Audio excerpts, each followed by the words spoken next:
Boa noite, sejam todos muito bem-vindos mais uma vez. Nosso módulo do mês de novembro é dedicado a um tema que me é muito caro. Eu sou ativamente e, em primeiro lugar, professor de filosofia e, apesar de ter sido durante muito tempo também professor de literatura e ter trabalhado durante muito tempo como crítico literário, a minha atuação acadêmica é sobretudo na área da filosofia.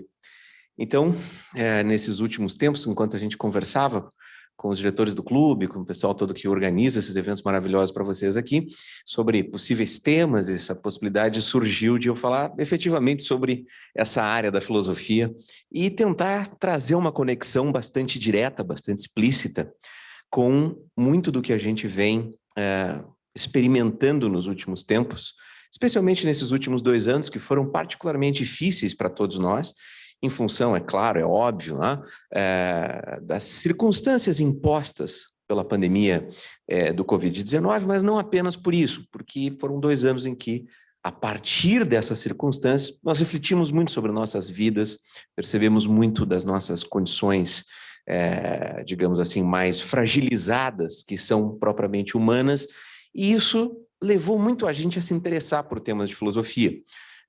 Durante esse período, inclusive, meus amigos do Café Filosófico, da CPFL, que passam na TV Cultura, vocês já devem ter assistido vários episódios interessantes. Um desses episódios foi dedicado a esse tema, né? Por que desse grande interesse pela filosofia durante esses últimos tempos e tal, justamente pela questão da pandemia. Óbvio que eu não vou falar de pandemia, fiquem bem tranquilos quanto a isso. Vocês, graças a Deus, né? Não, chega, né? Já basta a gente ter que viver nessa situação, né? Mas eu acho que não é apenas essa circunstância que nos leva a fazer leituras ou buscar leituras, seja na arte, seja na literatura, seja na filosofia, que nos permitam refletir sobre a nossa condição, sobre a condição humana, sobre o que é a vida humana, sobre o que é que dá sentido para a nossa vida. Tá? E uma boa forma de compreender de que modo isso se dá, de que modo essas reflexões podem ser feitas, é a gente acompanhar num arco histórico.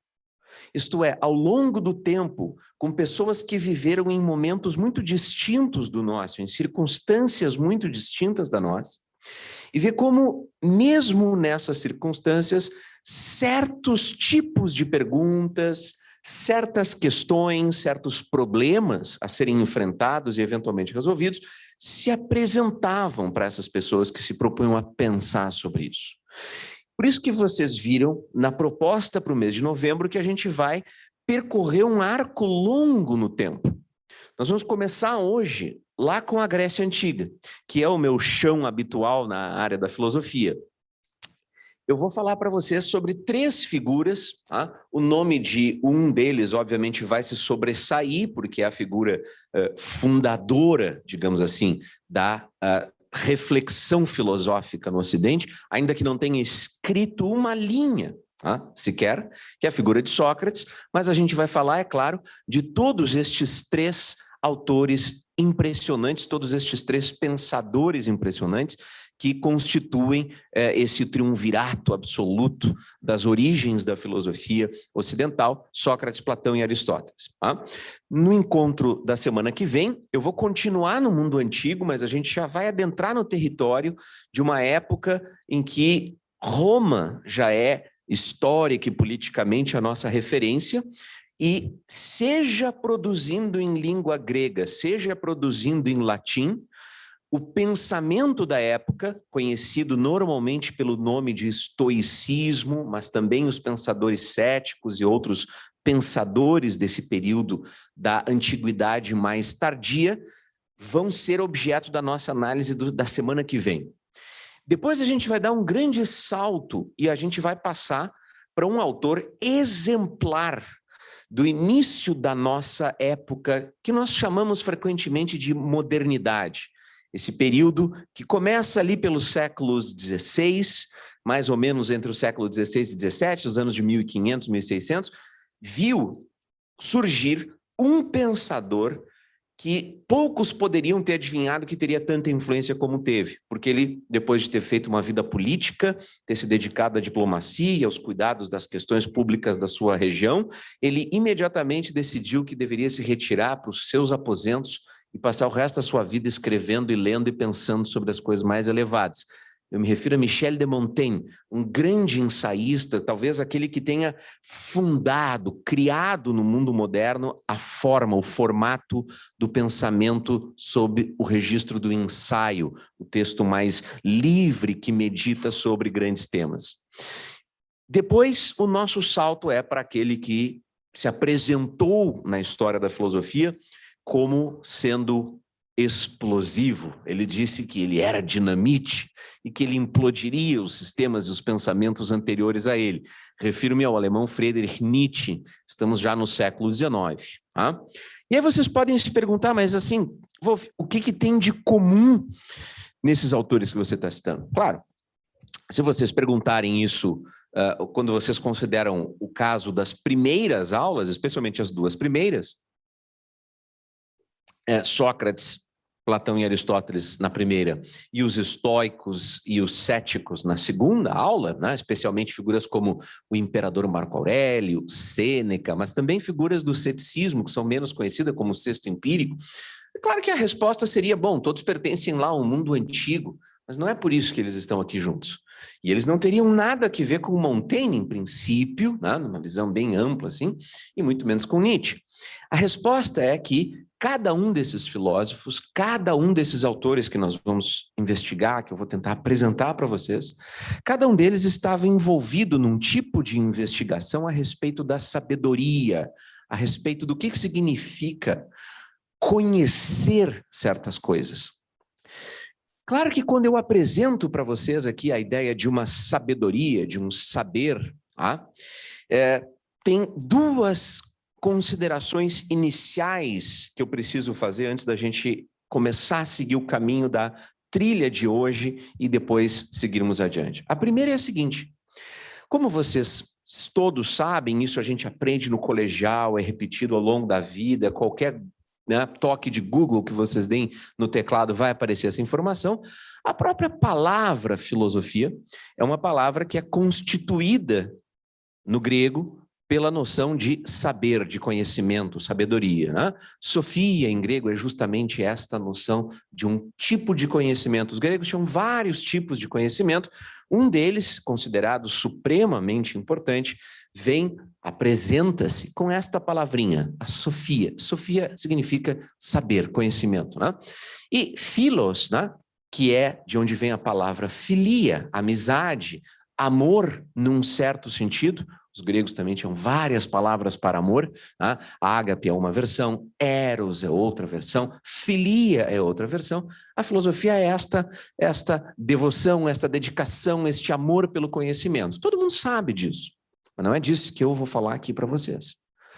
Suponha que agora você dissesse, então ele vem com alguma coisa bem mais técnica da filosofia. Por exemplo, quando os filósofos se perguntam o que é conhecimento, o que é saber, frequentemente eles podem fazer um percurso, eles podem iniciar uma trajetória de reflexão sobre o que significa dizer que você está justificado a afirmar que conhece alguma coisa. E isso tem um campo muito peculiar no interior da disciplina chamada de filosofia. É aquilo que a gente chama de epistemologia, ou teoria do conhecimento. E começa lá atrás com esses filósofos antigos. Platão é o primeiro a escrever diálogos, obras que nós hoje podemos ler como se fossem tratados de teoria do conhecimento, em que ele está se indagando justamente isso. O que faz com que eu possa diferenciar uma proposição, uma afirmação qualquer, de tipos de proposição que são mera opinião ou expressão do desejo ou expressão das emoções pessoais de alguém, de uma outra forma de proposição, de afirmação, que é, na verdade, conhecimento. Episteme, diziam os antigos, por isso epistemologia. Isto é, o estudo, a teoria, a reflexão sobre o próprio conhecimento. Então é sobre isso que eu vou falar? Também não. O que eu vou tentar falar para vocês aqui, ao longo de todas essas 4 aulas, é que há uma forma de compreender a noção de filosofia desde as suas origens, desde o momento em que surge esta disciplina / esta forma de pensamento, que nós chamamos de filosofia, que, na verdade, não está vinculada à ideia de um conhecimento em particular por oposição a outro. É uma versão completamente diferente do que nós conhecemos modernamente. Hoje, nós pensamos na filosofia como uma disciplina, uma entre outras. Os seus filhos podem ter aula de sociologia, de história, vocês na faculdade podem ter feito cursos de introdução à filosofia, como podem ter feito de introdução à sociologia ou a estudos religiosos, ou o que quer que seja. Não, não é isso. Lá no mundo antigo, o que eu quero dizer para vocês é justamente que a filosofia era uma forma de vida, antes de ser uma forma de pensamento. Portanto, antes de ser uma disciplina, antes de ser uma área do conhecimento em particular, ela dizia respeito a um way of life, como traduzem os ingleses. Em inglês, normalmente a palavra aqui que vai ser vertida por way of life é a palavra grega bios. Nós sempre soubemos, desde que fomos alunos de colegial, de primário, que bios, quando a gente estudava biologia, era vida, bio, vida, né?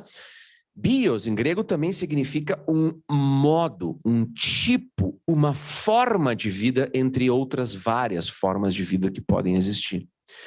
Portanto, lá na antiguidade, a ideia de fazer filosofia, de dedicar-se à filosofia, era dedicar-se integralmente ao conhecimento.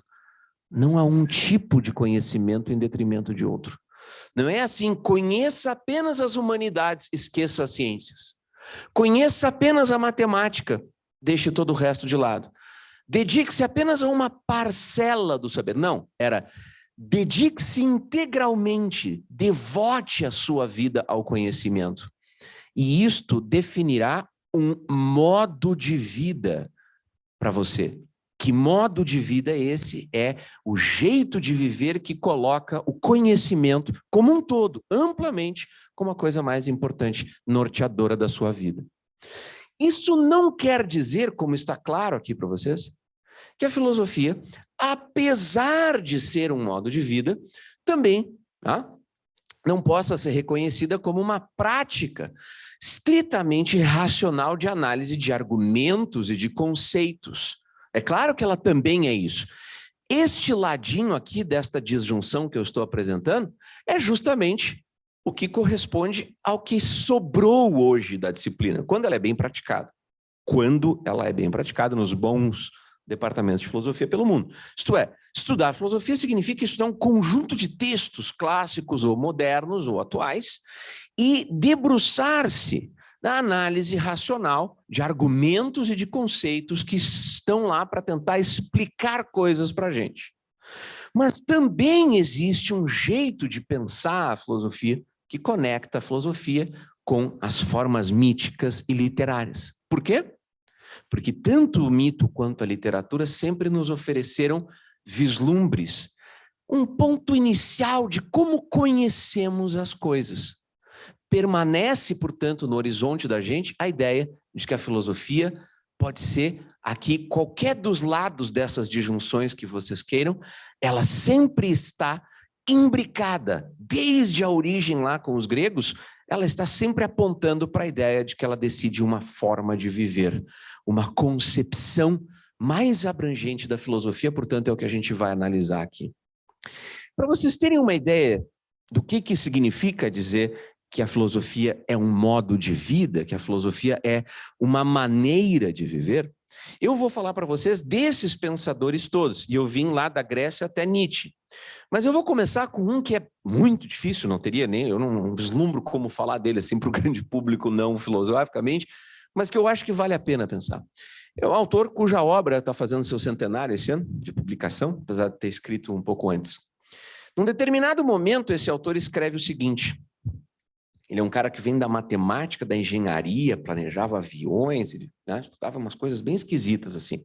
E lá pelas tantas ele escreve assim: sentimos que mesmo que todas as questões científicas possíveis tivessem recebido uma resposta, mesmo assim, nossos problemas de vida não teriam sido abordados. Mas então, na verdade, não haveria mais questão. E justamente é esta a resposta. Como assim? Como assim? Deste modo aqui, ó. Percebe-se, portanto, a solução do problema da vida no desaparecimento desse problema. Não é por essa razão que as pessoas para as quais, após longas dúvidas, o sentido da vida, tirem isso daqui, se fez claro, não se tornaram capazes de dizer em que consiste esse sentido? Aí vocês podem perguntar, peraí, eu não entendi, isso é muito estranho. Eu traduzo. A primeira afirmativa, essa aqui com esse númerozinho 6.52, está dizendo o seguinte: mesmo que nós tivéssemos um conhecimento capaz de resolver todas as questões científicas, estas que vêm das ciências empíricas e das ciências formais como a matemática, isto resolveria para nós os grandes problemas da existência? Qual é o sentido da vida, de onde nós viemos, o que é uma vida feliz, como é que nós sabemos que estamos indo no caminho certo? Não. Só que isto, diz este pensador, cujo nome eu ainda não falei, isto já é suficientemente iluminador, isto já nos informa algo. O que isto nos informa? Isto nos informa que descobrir um sentido para a vida não é a mesma coisa que resolver um problema científico. É algo que só pode ser feito como vivendo. E só quem descobre isso, descobre vivendo, e não é capaz de articular isso sob a forma de nenhuma teoria. Talvez isso seja um pouco abstrato, e é por isso que eu usei esta escolha, porque eu posso conectar com um livro sobre o qual eu falei 2 vezes ao longo desse ano. No livro Anna Karenina, do Tolstói, tem um personagem chamado Liovin, ou Lievin, dependendo da tradução, que é justamente o alter ego do Tolstói. E lá pelas tantas no livro, nós nos deparamos com um momento em que esse personagem vive o desespero de cogitar até mesmo o suicídio, porque ele não consegue encontrar um sentido para a vida, em que ele consiga acomodar o que ele deve fazer, o que é uma vida feliz, qual é a relação que ele deve manter com Deus. Talvez no século XXI essa questão pareça absurda, mas para um homem do século XIX, quando o materialismo, as transformações tecnológicas da sociedade estavam se apresentando fortemente, mas não havia sido devastada e destruída, a forma de vida ainda ligada à religião, à igreja e às crenças no transcendente, né, na ideia de um Deus, essa era uma questão central. Qual é a verdadeira forma do amor? O que é ser feliz? Esse cara não conseguia responder isso. Ele cogita até mesmo o suicídio, mas não é capaz, obviamente, de ir adiante. E há uma cena no livro, que eu falei tanto na aula sobre Anna Karenina, quanto na aula geral sobre Tolstói, que eu dei no curso passado, que é quando ele finalmente tem uma espécie de iluminação, em que as coisas mais ou menos começam a se encaixar e entrar no seu devido lugar para esse personagem. E ele diz: pouco importa que eu não saiba como resolver. Resolver significa ter uma resposta teórica, ter uma resposta científica, ter uma resposta filosófica. Qual é a verdadeira versão da religião? Como me portar com relação à minha igreja? O que eu sei é o que a minha fé e a minha forma de vida me leva a fazer. Pouco importa que eu não saiba dizer qual é a filosofia que está certa quanto ao que é a vida feliz, ou o que é o bom matrimônio, o que é a felicidade conjugal, ou o que é a felicidade pessoal. Eu estou vivendo e sentindo a felicidade, e isso é tudo o que há. Isso significa o seguinte: não é possível discorrer filosófica e intelectualmente, cientificamente sobre como devemos viver a vida, o que é ser feliz. Só é possível viver efetivamente. Isso é o que o Liovin, esse personagem do Tolstói, está dizendo. Não por acaso, ele era exemplo frequentemente citado por este filósofo, muito difícil mesmo de ler sem um acompanhamento, sei lá, assistindo aula ou fazendo um curso, porque é um filósofo bastante técnico, com muitas questões de lógica e de filosofia da linguagem, mas é deste filósofo que eu estava citando estas passagens aqui, num livro chamado Tractatus Lógico-Filosófico, um livro muito difícil, muito esquisito, inclusive, mas é muito impressionante. A lição que esses caras estavam nos dando, a lição que esses dois personagens, as duas figuras que eu escolhi para vocês, um personagem do Tolstói, que tem tudo a ver com a própria vida do Tolstói, e um filósofo, aliás, muito singular, o Wittgenstein, que é um filósofo da lógica, um filósofo voltado para a filosofia da linguagem, para análise muito técnica das coisas, os dois estavam apontando para uma questão para a gente que é fundamentalmente a verdadeira questão para nós, seres humanos, para nós, homens do gênero humano, é como é que nós vivemos a nossa vida.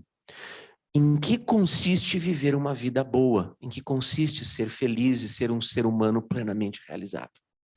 Todo o resto, na verdade, não consegue ficar acima em termos de importância disso.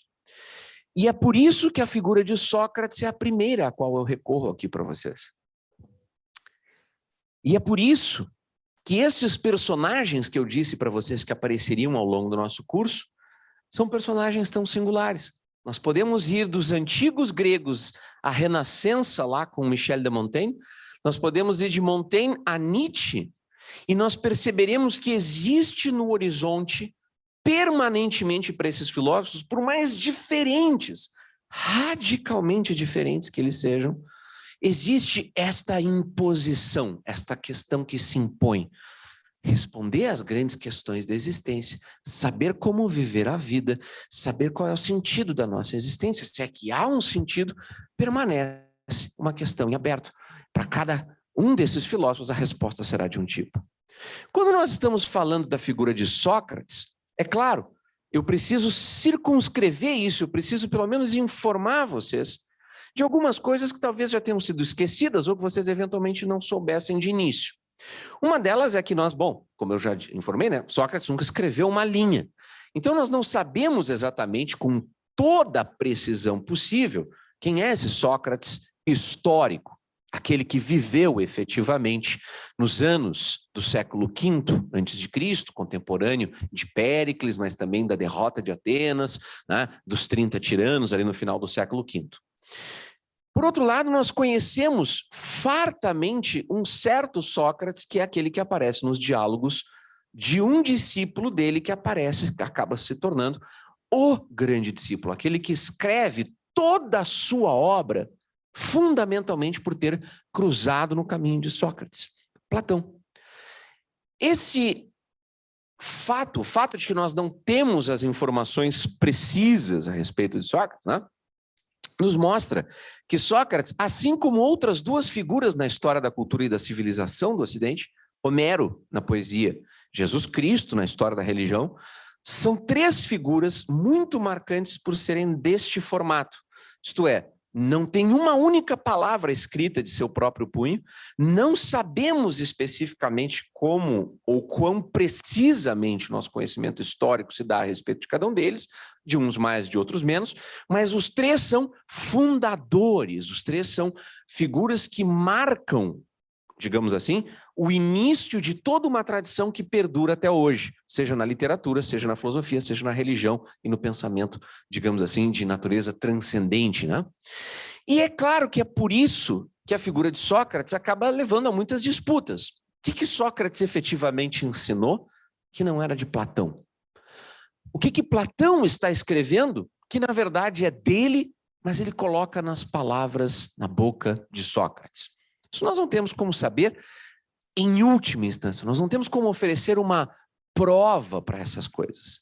O que nós sabemos, é claro, é que os especialistas, né, as figuras que se dedicam a esse assunto, ficam lá examinando detalhe por detalhe para tentar chegar às melhores conclusões possíveis. Mas nós não temos muito mais material do que as versões de Sócrates que aparecem nos diálogos de Platão, a versão de Sócrates que aparece no Xenofonte, na Memorabilia, e aquilo que aparece nas comédias de um autor grego chamado Aristófanes, e que usava o Sócrates frequentemente como figura de paródia, para debochar do filósofo, meio destrambelhado e tudo mais. É isso.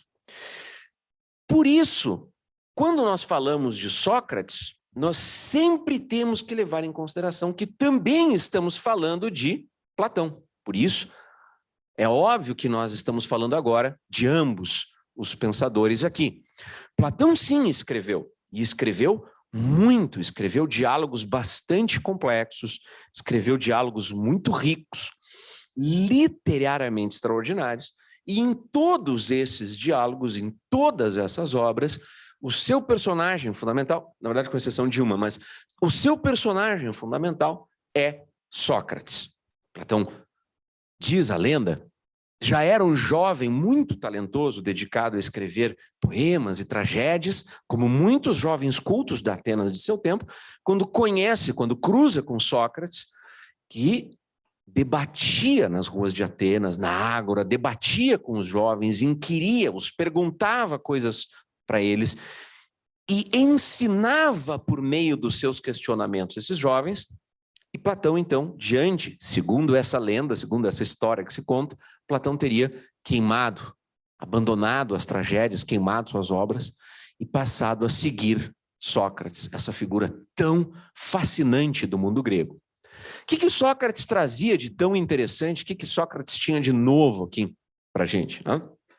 Bom, agora nós começamos a entender o que Sócrates podia tentar nos dizer sob a forma de uma resposta para a questão como nós devemos viver a nossa vida.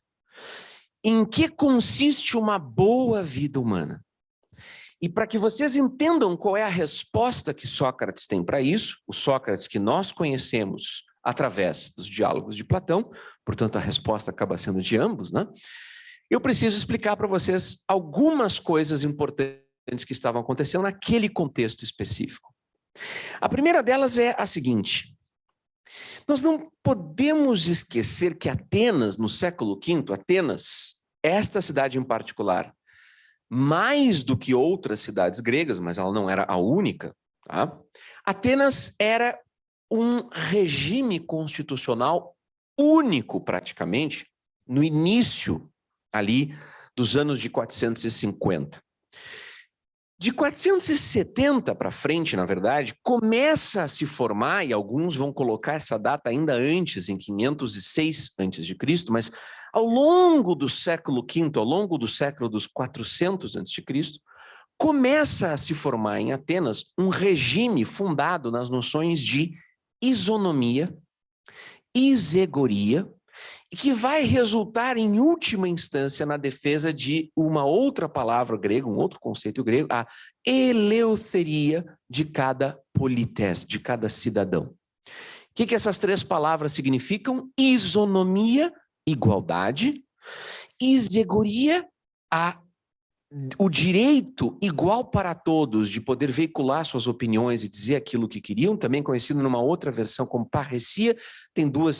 Essas duas palavras significam duas versões distintas de liberdade de expressão ou de liberdade de dizer aquilo que lhe dá na telha, aquilo que você realmente pensa e quer, com liberdade para fazer isso.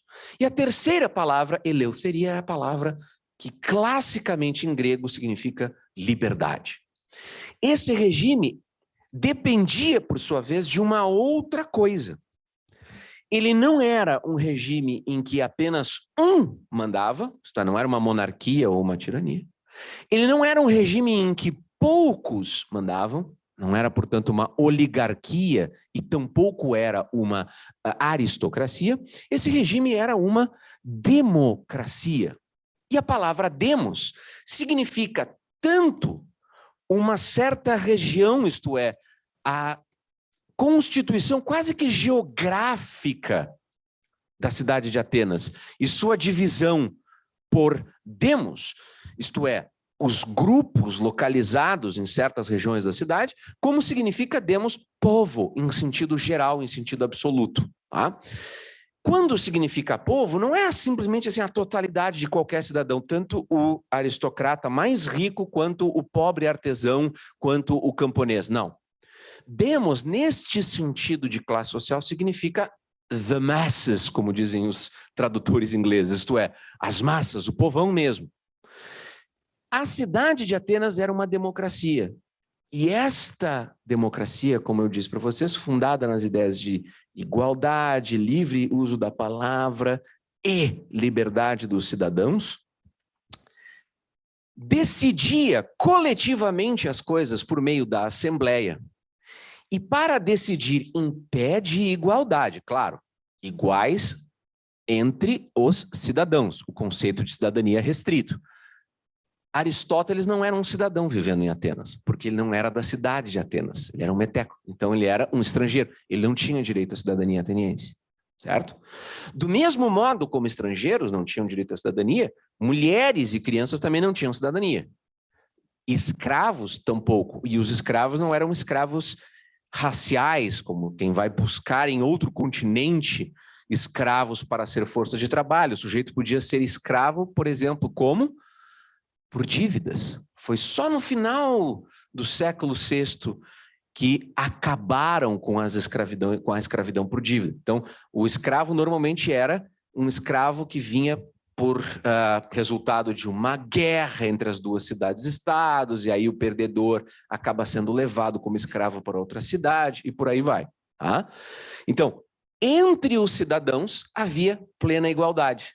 E nessa situação de plena igualdade, como é que se decidem as questões? Se decidem na Assembleia.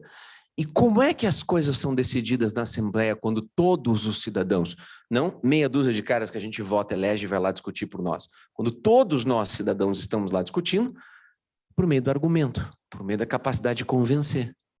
Se eu sou mais capaz de convencer vocês a votar na tese A, eu me saio melhor na democracia. Do jeito ateniense.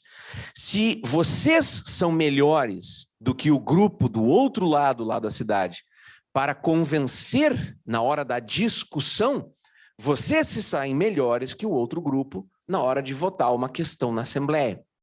Portanto, na democracia ateniense, neste contexto e neste ambiente da democracia ateniense, surgiu uma coisa fascinante, que era uma plena consciência do poder da retórica, da oratória, da capacidade de convencer, do convencimento. Ora, se a oratória é o mais importante, se a retórica é o mais importante, tinha um tipo de sábio. Lembrem que a palavra sofia significa sabedoria. O sofistés literalmente significa o sábio, aquele que é detentor de conhecimento. Surgem, então, profissionais da palavra. Surgem os caras que dizem: eu sei te ensinar a ser o melhor. A palavra para isso é ariston. Daí vem a nossa noção de aristocrata, daí vem a nossa noção de aquilo que é o melhor, estar vinculado a poucos, a um pequeno número. Isto é herança dessa visão de mundo. Estes caras, os sofistés, que diziam que sabiam ensinar as pessoas a serem os melhores, eram os sofistas, professores de retórica, gramática e oratória. Por quê? Porque o que eles diziam que eram capazes de ensinar é: se você dominar a linguagem, se você dominar o conhecimento da retórica e da oratória, você vence qualquer discussão. E isso, numa sociedade fundada na decisão democrática de todos por meio dos discursos e dos debates na Assembleia, isto é das coisas mais importantes que se possa imaginar.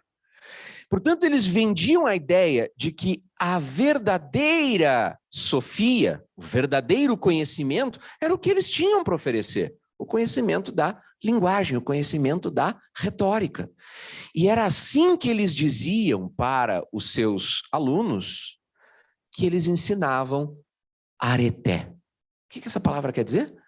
Virtude, excelência, ser o melhor.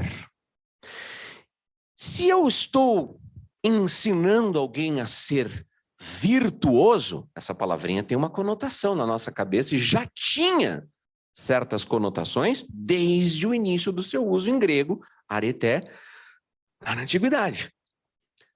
Será que nós aceitaríamos que alguém é virtuoso porque é mais capaz de nos enganar com relação a alguma coisa? Dificilmente, né?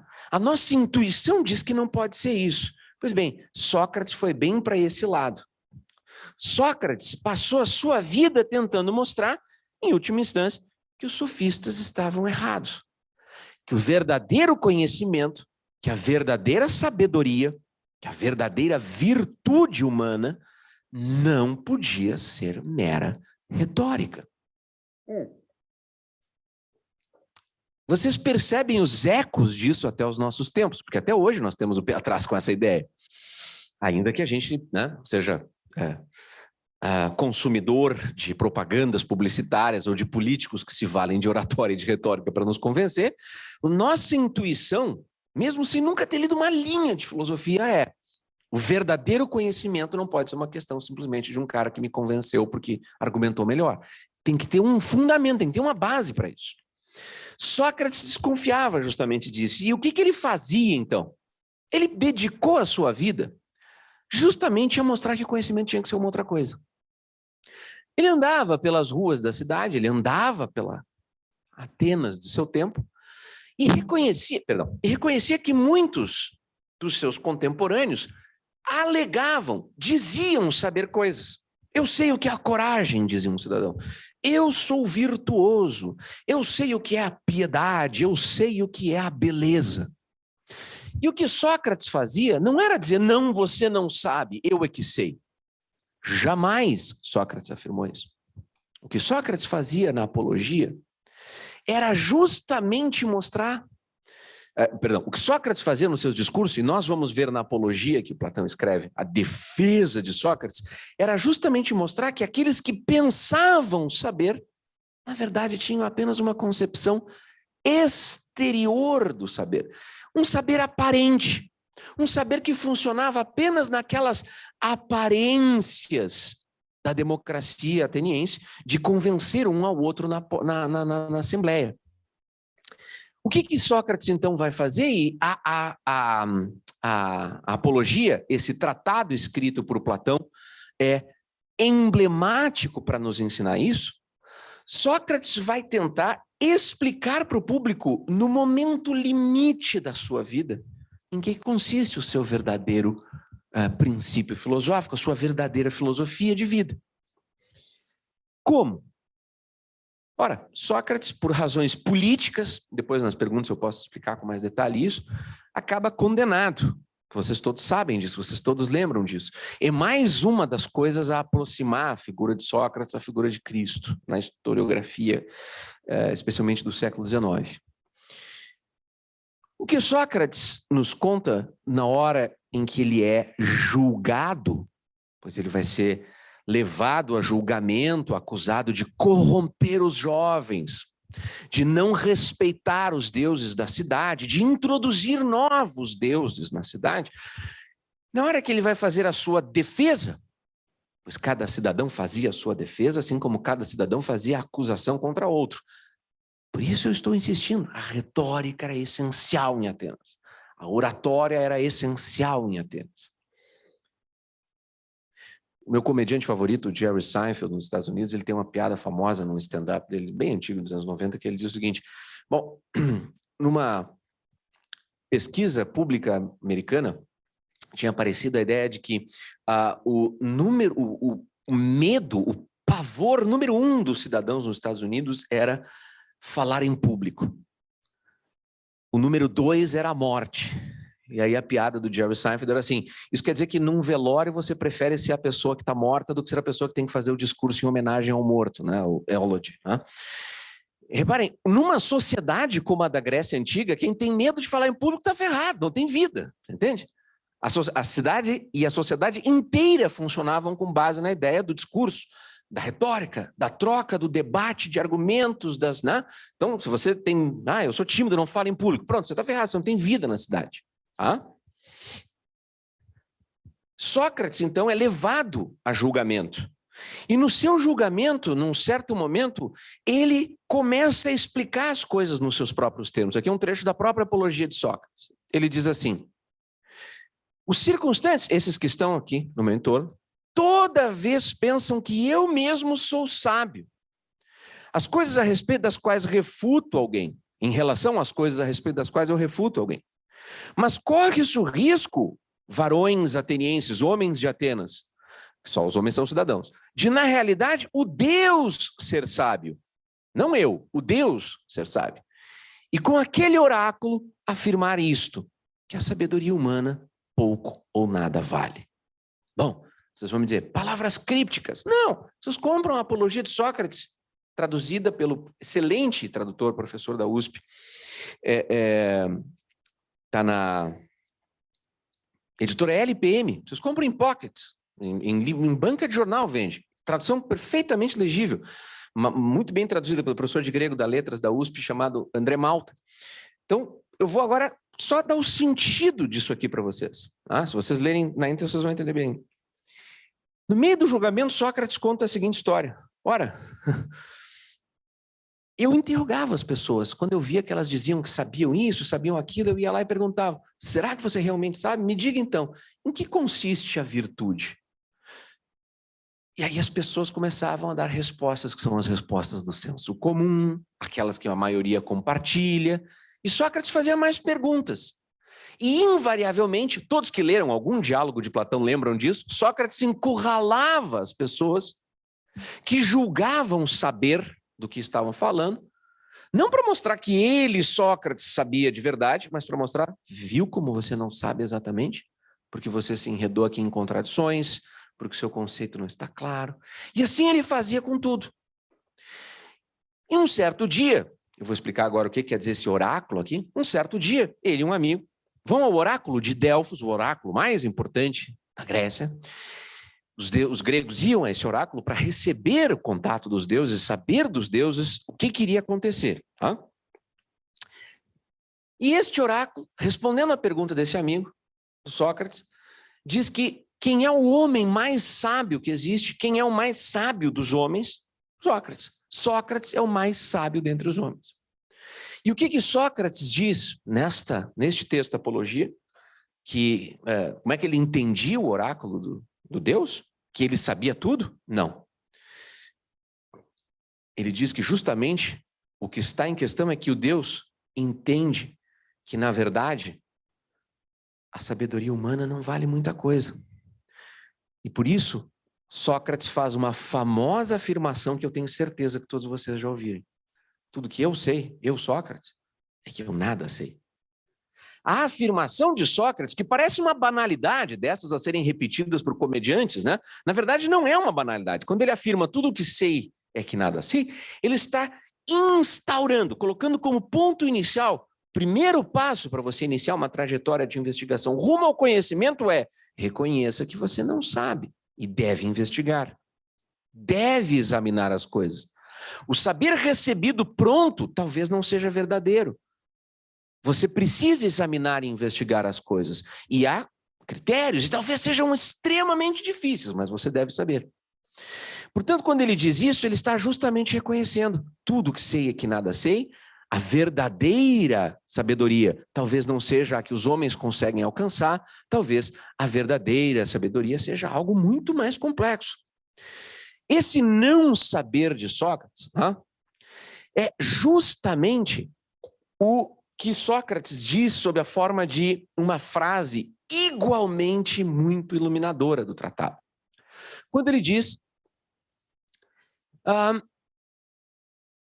entre vocês, homens, o mais sábio é qualquer um que, como Sócrates, tenha reconhecido que, na verdade, em sabedoria, não vale nada. O que essa frase quer dizer? Essa frase quer dizer que o que é preciso fazer é buscar um verdadeiro saber que está fundado na noção de uma vida examinada. Lá pelas tantas, Sócrates diz o seguinte: uma vida que não é dedicada ao exame, à análise que nós podemos fazer de nós mesmos, uma vida que não é dedicada à tentativa de conhecer as coisas verdadeiramente e não superficialmente, não por um conhecimento recebido, essa vida não vale a pena ser vivida. E isso choca muito o seu público. E é por isso que, neste momento, Sócrates é tido no julgamento como um cara extremamente arrogante. Como se o Sócrates não pudesse, naquele momento, fazer outra coisa a não ser assumir a sua culpa, ou fazer um pedido de desculpa, ou negar as acusações. O que ele faz é muito pior, ele diz: eu mostrei que cada um de vocês, na verdade, não sabe o que pretende dizer que sabe, e a verdadeira sabedoria está longe do alcance de vocês. E Sócrates vai ser, de fato, condenado à morte. Ele teria a chance de apelar. Ele não faz. Os amigos, depois, isso aparece em outro diálogo, tentam convencer Sócrates a fugir. Ele poderia ter deixado a cidade do presílio. Muito comum na Grécia. Ele também não faz. Mas no final da apologia, ele diz estas palavras. E se algum de vós redarguir que se importa, não me irei embora, deixando-o, mas hei de interromper. Perdão, desculpa, não era essa passagem que eu queria mostrar. Aqui. Quando dizem para ele, você pode eventualmente sair dessa.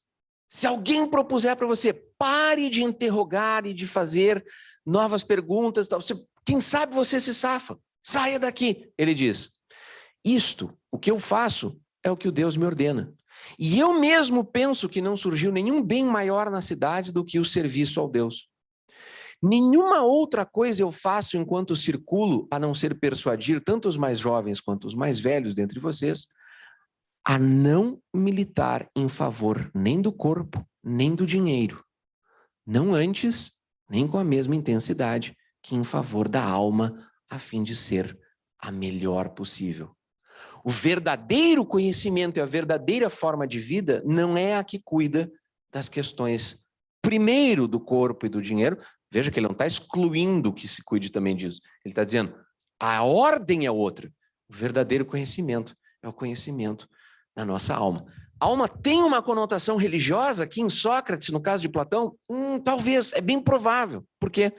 Porque ele termina, antes da gente entrar em Aristóteles, ele termina o diálogo, ele termina a sua defesa, palavras de Platão, dizendo, ele vai para a morte agora, ele vai encarar a morte, que venha a morte.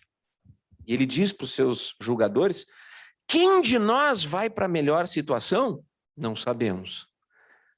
Como quem diz, talvez eu indo para o mundo dos mortos, para o Hades, talvez eu morrendo, talvez eu encontrando o término da minha existência corpórea, mero corpo, talvez eu esteja indo para uma situação melhor que a de vocês que ficam vivos. Isso levou muita gente a interpretar que a lição da sabedoria de Sócrates era muito próxima das lições que muitos séculos mais tarde, 4 séculos mais tarde, o cristianismo daria, Cristo daria. E por isso ele foi assimilado tão facilmente. Mas a lição fundamental pode ser lida sem a conotação religiosa, simplesmente dizendo, o verdadeiro conhecimento é um conhecimento de natureza, como eu mostrei aqui antes para vocês, interior, e não exterior de convencimento dos outros na polis. Isto levou Platão a fazer de Sócrates o seu verdadeiro herói. Platão transformou Sócrates no personagem que percorre praticamente todos os diálogos, como eu disse para vocês, tem exceção dos diálogos chamados As Leis, que é um último tratado de Platão, o último texto escrito por Platão em vida, terminado inclusive por um discípulo. E Platão, obviamente, a partir de um determinado momento, tentou romper com posições estritamente falando de Sócrates, aquele que a gente poderia dizer que era a figura histórica. Mas, em última instância, nunca rompeu plenamente. Quem vai oferecer para nós uma visão lá na antiguidade diferente de Sócrates, de Platão, é alguém que foi aluno por 20 anos de Platão. Aristóteles, aqui segurando um busto de Homero, contemplando um busto de Homero, obviamente ia ser um Aristóteles bem singular. Esse aqui é o Aristóteles na pintura do Rembrandt, e obviamente Aristóteles não se vestia assim como um holandês do século XVII, mas é uma pintura muito famosa, muito célebre e muito bonita. Aristóteles vive, portanto, já sem ter tido contato direto com a figura de Sócrates. Mas vejam que coisa interessante, eu sempre acho muito interessante isso, né? Ele, Aristóteles, foi durante 20 anos aluno de Platão, que foi discípulo de Sócrates.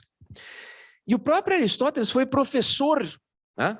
Preceptor, aquele professor no momento assim privado, na hora de formação, de uma figura muito importante na história. Vocês lembram de quem, possivelmente? Alexandre o Grande. Tá?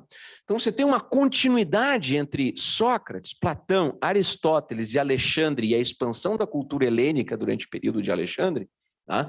Que é muito marcante e explica muito da cultura grega nesse período do século IV e também a influência que a Grécia tem como cultura num momento em que a civilização grega já está decadente e Roma começa a ascender e despontar logo depois do poderio macedônio.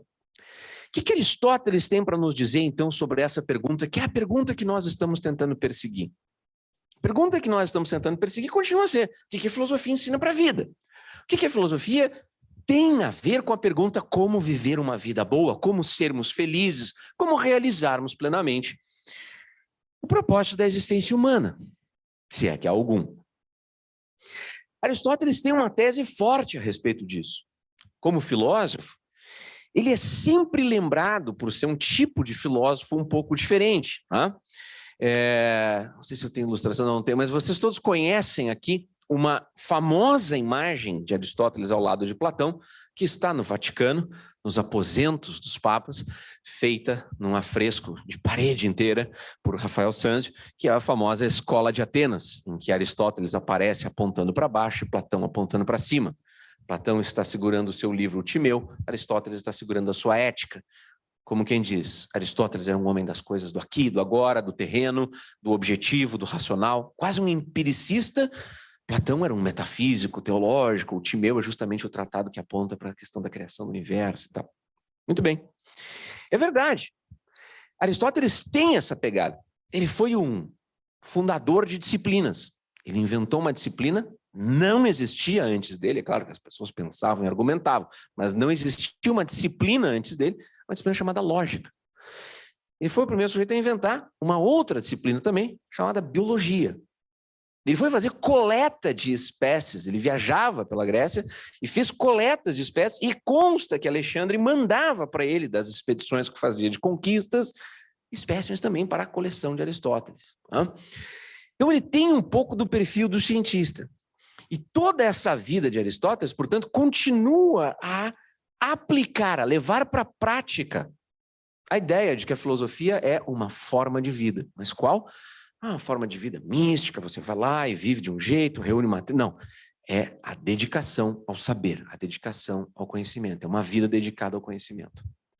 E isso aparece nessa obra, uma das mais famosas e influentes de Aristóteles, que ficou conhecida com o nome de Metafísica, em que ele escreve com todas as letras que todos os homens, todos os seres humanos, o gênero humano, por natureza, é natural para nós, tem o desejo de entender, o desejo de conhecer. Ora, Aristóteles não está dizendo que todos os homens têm desejo de serem filósofos, ou de serem cientistas, ou matemáticos, ou físicos, mas sim de que o conhecimento é algo natural aos seres humanos, que todos desejam. Tanto é que ele dá o exemplo, o órgão dos sentidos que mais apreciamos é a visão que mais diretamente nos dá conhecimento das coisas. A visão é o sentido que mais nos situa no mundo. Isso que ele diz. Ora, Aristóteles diz isso na sua empreitada de entender o conhecimento humano, na sua empreitada de entender a estrutura toda do mundo, está lá na sua metafísica, mas a mim interessa oferecer para vocês aqui a seguinte reflexão. O que Aristóteles tem para nos dizer sobre a vida humana, sobre como é que nós vivemos a vida? E isso vocês vão encontrar nesta obra aqui, a Ética a Nicômaco, ou Ética Nicomaqueia, tradução tanto faz. Possivelmente esse nome é a ética que Aristóteles dedicou ao seu filho, Nicômaco. O pai dele também se chamava Nicômaco, mas era mais provável que fosse ao filho. Esse é o tratado ético mais importante que Aristóteles escreveu, entre três tratados que acabaram chegando até nós.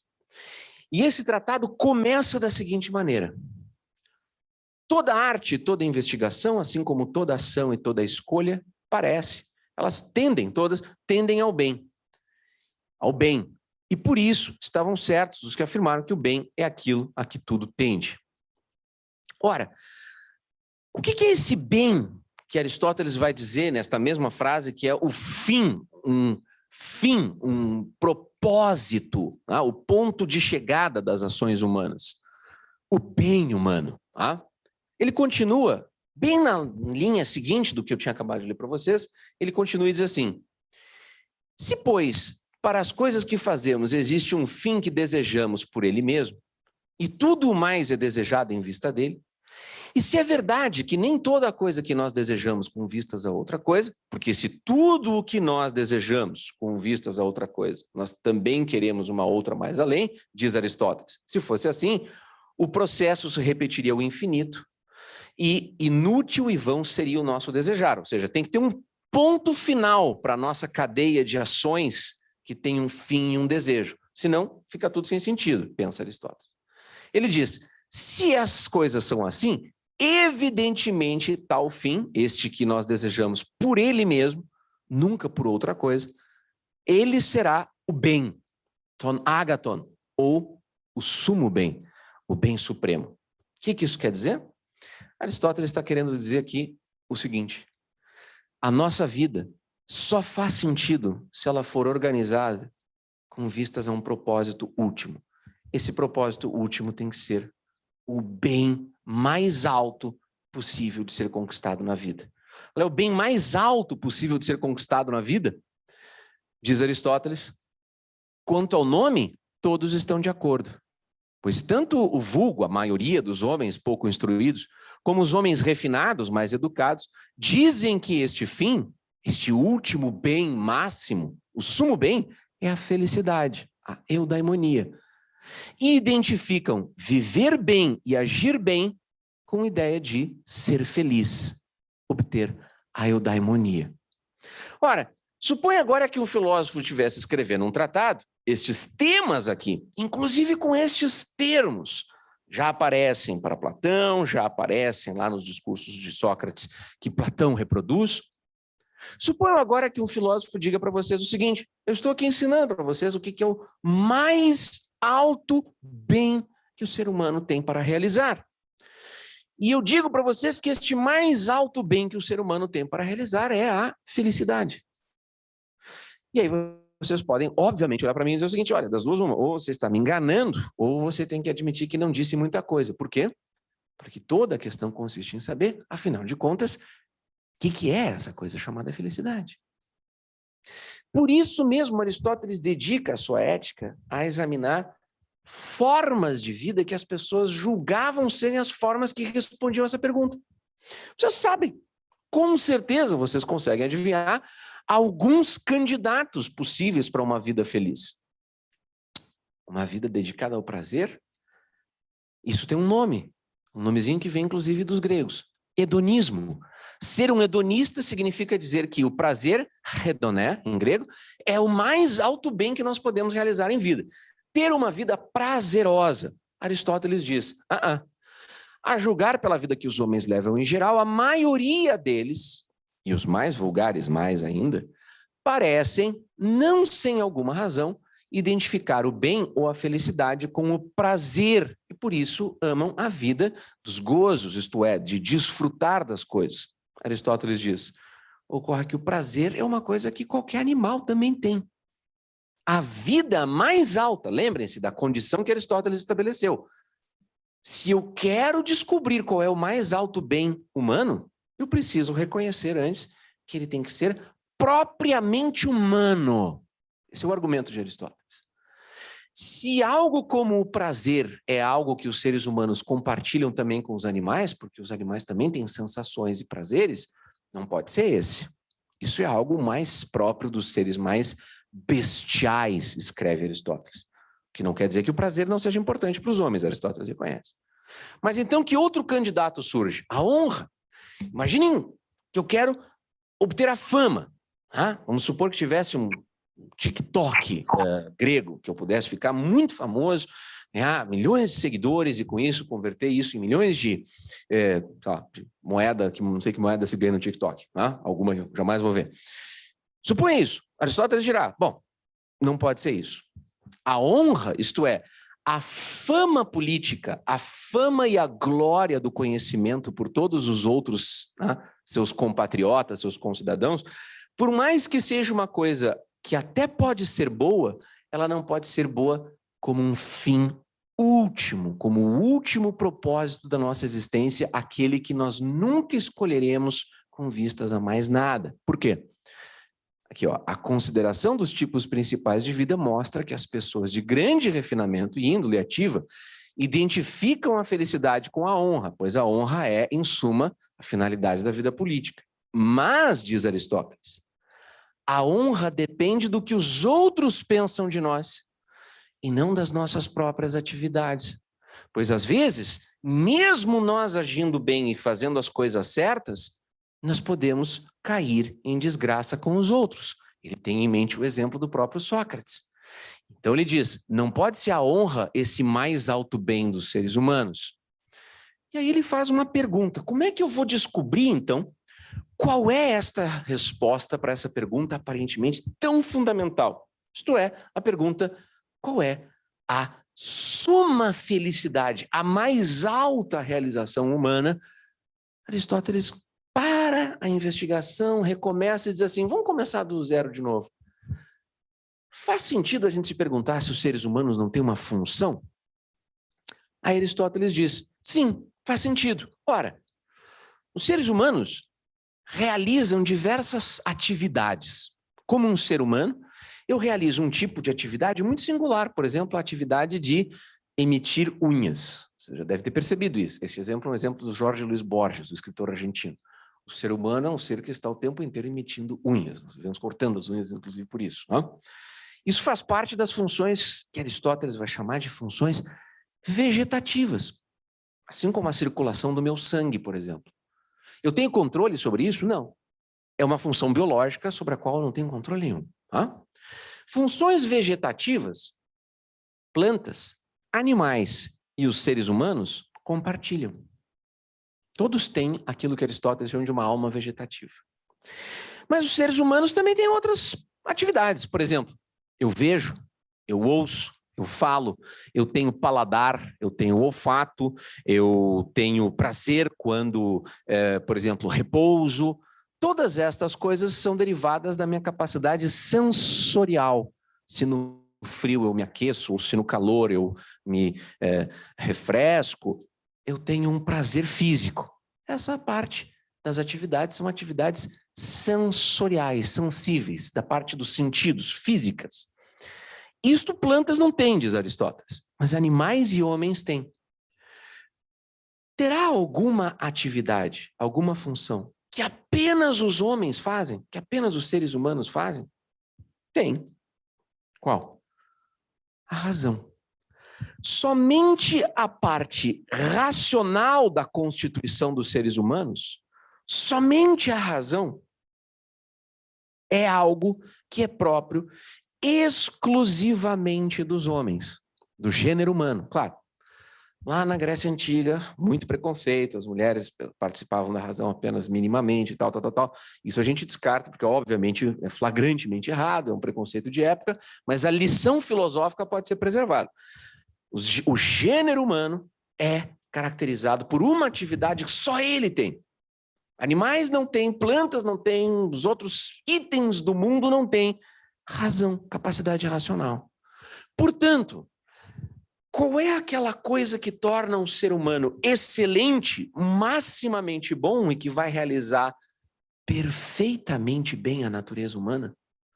Qual é o tipo de atividade, qual é o tipo de coisa que um ser humano pode fazer que fará dele um excelente, um virtuoso ser humano, uma atividade conforme a razão. Isso é que fará do ser humano um ser propriamente feliz. A felicidade será a atividade da alma virtuosa conforme a razão, segundo a razão.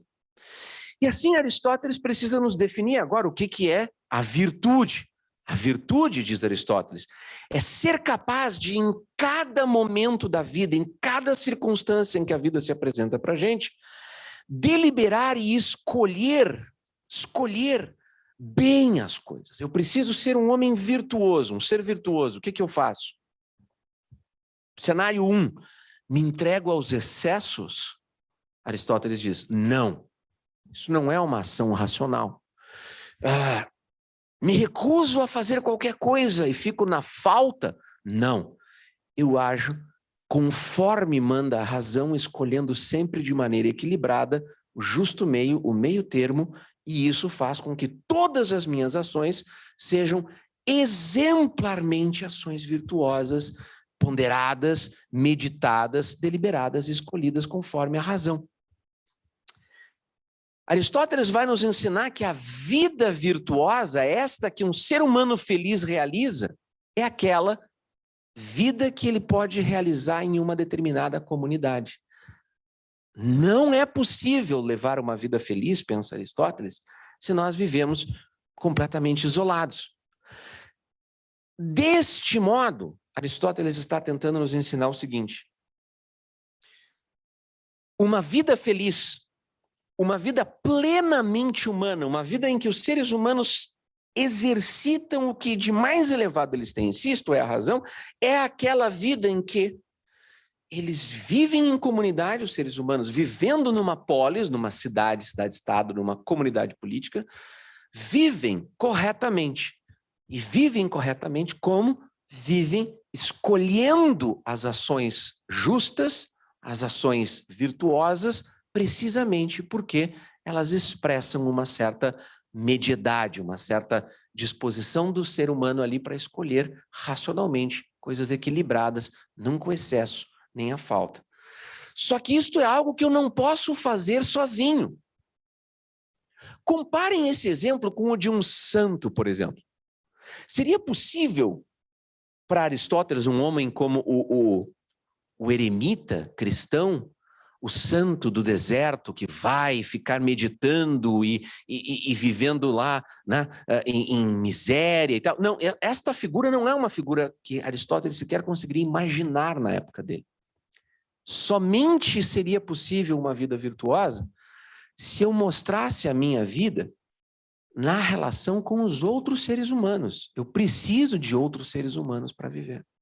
E esta é a vida efetivamente moral e efetivamente virtuosa que realiza a minha felicidade.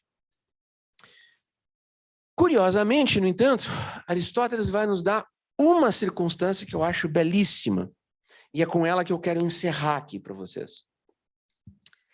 O livro A Ética Nicomaqueia, assim como a República de Platão, assim como outros tratados, né, A Cidade de Deus de Santo Agostinho, assim, tantos outros livros, esses livros muito dificilmente você consegue, né, capturar tudo o que já há de essencial nele, nem fazendo um curso eu acabei de dar um curso de um semestre inteiro sobre a Ética Nicomaqueia na universidade, então você imagina, nem assim dá para você, né, esgotar o assunto, imagina numa aula. Mas eu quero tocar num ponto de alguns aspectos relacionados à ética de Aristóteles e a ideia de como Aristóteles responde à questão, como nós devemos viver a nossa vida. E uma delas é a seguinte: Aristóteles reconhece que nós devemos esperar por uma vida completa para saber exatamente se nós tivemos a vida feliz. E ele reconhece isso porque ele sabe que uma vida completa e feliz, por mais que seja a vida da realização da virtude, da realização da razão, ela não pode ser uma vida sem bens externos. Por exemplo, a vida com a comunidade, ter família, a vida com amigos e com bens materiais, inclusive. Quem está na miséria não pode ter uma vida feliz. Aristóteles não é digamos assim, um maluco utopista, não, um utópico, não, ou um cara que defendia qualquer coisa de uma forma de ultra pobreza, um São Francisco de Assis, não tem nada disso. Tá? Qual é o problema que isso nos traz? Isso nos traz um problema em particular na figura de dois mitos, e são os mitos com os quais eu quero encerrar a nossa reflexão aqui. Porque a pergunta que eu estou tentando perseguir, eu não quero que vocês saiam pensando o seguinte: eu entendi a definição de virtude. Isso é menos importante. Eu sei como Aristóteles define felicidade. Isso não é o importante. O fundamental é entender como é que esses caras estavam tentando dar uma resposta para a pergunta: como se vive uma vida humana buscando realizar plenamente a nossa natureza. Tá? E que percalços estão no caminho. Sócrates pagou um preço alto. Pagou com a vida. Ele bebeu a cicuta e morre condenado pela cidade de Atenas, porque ele julgava que uma vida que ele não pudesse seguir adiante, perguntando para as pessoas, indagando, examinando tudo, essa vida não vale a pena. Aristóteles tem um fim menos trágico, mas não tão menos trágico. Contudo, ele tinha consciência da fragilidade da nossa busca pela perfeição, pela vida mais completa e fascinantemente feliz que os seres humanos poderiam viver. E isso aparece em dois mitos que eu quero mostrar aqui para vocês agora. Um deles, vocês estão vendo aqui, é a famosa figura de Édipo, Édipo decifrando a esfinge, e o outro, a figura do velho Príamo, o rei troiano, lá na Guerra de Troia, quando os gregos vão lutar contra os troianos e terminam por destruir completamente Troia para resgatar Helena. Vocês conhecem a história. Essas duas histórias aqui, para mim, são absolutamente perfeitas e impecáveis, precisamente porque elas trazem uma noção que eu quero mostrar e com ela eu concluo. Se é necessário uma vida completa, é necessária uma vida completa porque Aristóteles tem consciência de que a qualquer momento o destino pode mudar completamente a nossa vida e nós podemos terminar em desgraça. Lá pelas tantas, Édipo, no texto do Édipo Rei, o Sófocles, lá do Édipo Rei, que é o coro falando, o coro do Édipo diz dá a seguinte declaração: olhai, habitantes de Tebas, minha pátria, Édipo fala.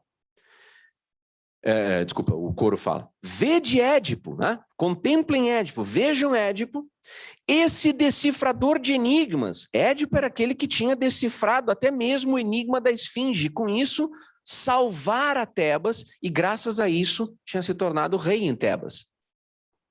O que o coro continua dizendo? Esse decifrador de enigmas famosos, que se tornou o primeiro dos humanos, isto é, o mais importante homem que nós conhecemos. Claro, os tebanos, Ninguém em sua cidade podia contemplar seu destino sem inveja.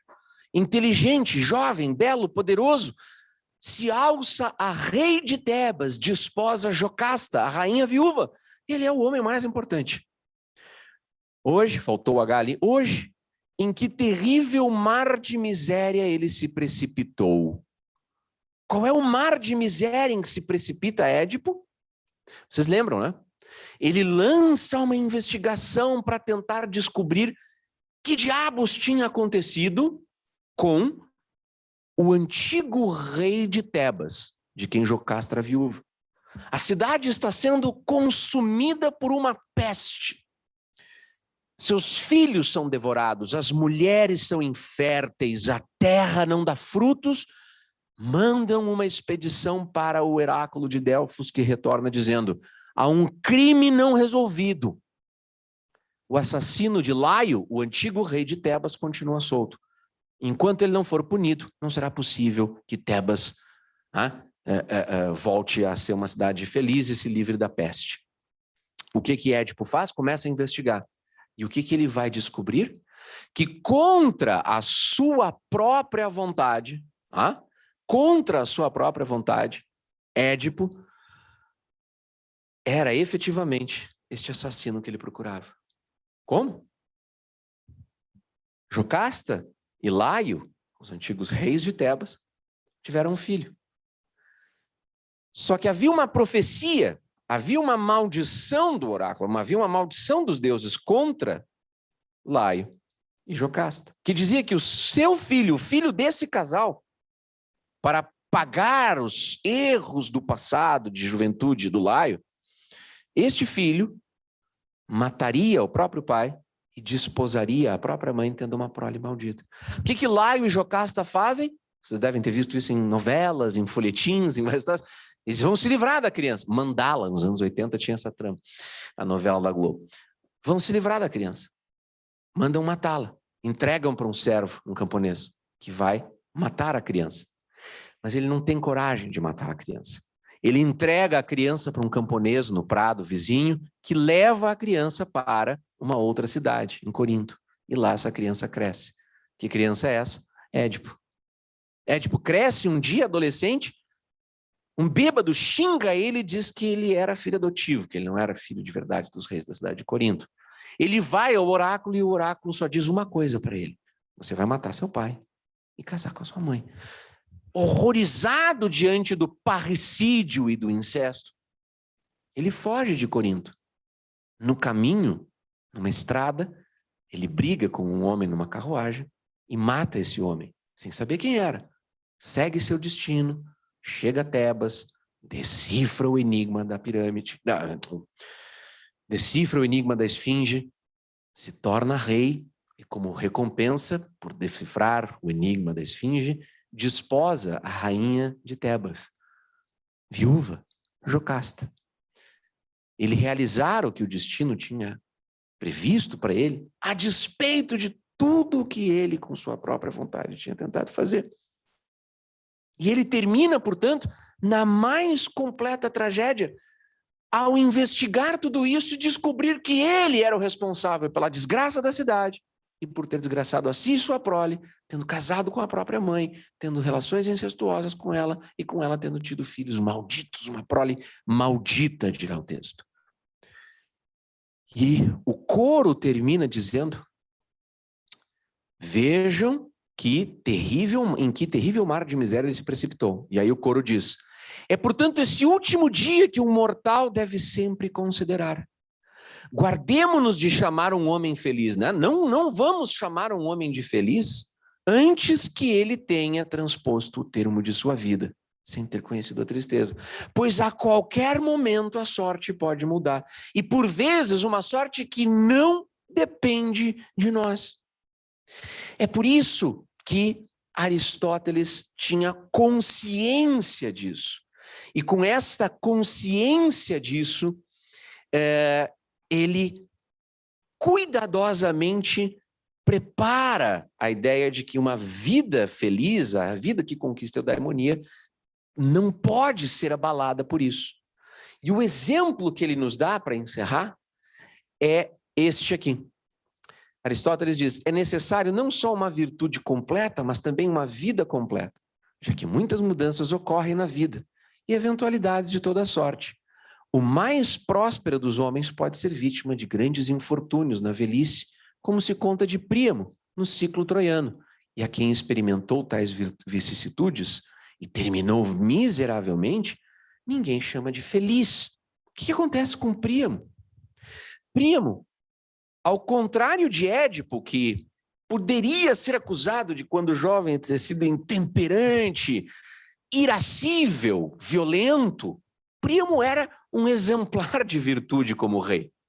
Assim como seu filho, Heitor, na Ilíada, é um exemplar de virtude.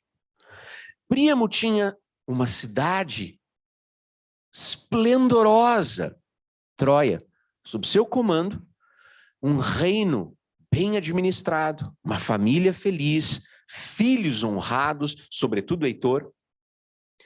Ele não fez nada que efetivamente o levasse à tragédia. No entanto, por que ocorre a Guerra de Troia? Porque o filho dele, Paris, rapta Helena lá de Esparta e leva Helena para Troia. E aí os gregos vão em busca de Helena e aí tem a Guerra de Troia, com seus 10 longos anos. No final, Príamo é destroçado. Príamo é completamente aniquilado. Príamo é reduzido à condição mais precária da existência. Vendo um a um seus filhos morrerem, terminará ele mesmo testemunhando a destruição de Troia, morrerá e morre consciente de que sua mulher e suas filhas ainda serão levadas como prisioneiras.